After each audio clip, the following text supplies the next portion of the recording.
2500-এ গণপিটুনিতে ডাকাত সর্দার নিহত। NA71 TV.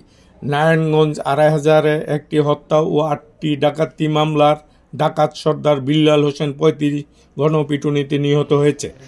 গণপিটুনিতে আহত মহিলা ডাকাত লাভলি 33কে থানা পুলিশের হাতে তুলে দিয়েছে উত্তেজিত জনতা। ঘটনাটি ঘটেছে 2500 উপজেলার হাইজাদি ইউনিয়নের কাইন্দি রামনগর এলাকায় বৃহস্পতিবার রাত 11:15টার দিকে।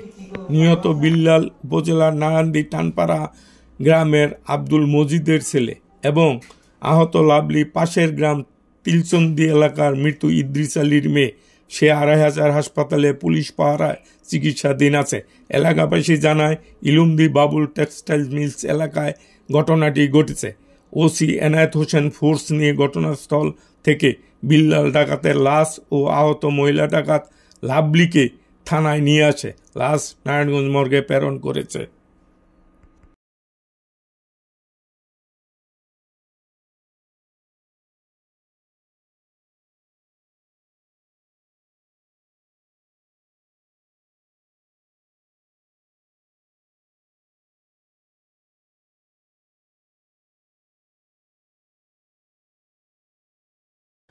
বিল্লাল ডাকাতের লাশ ও আহত মহিলা ডাকাত লাভলিকে থানায় নিয়ে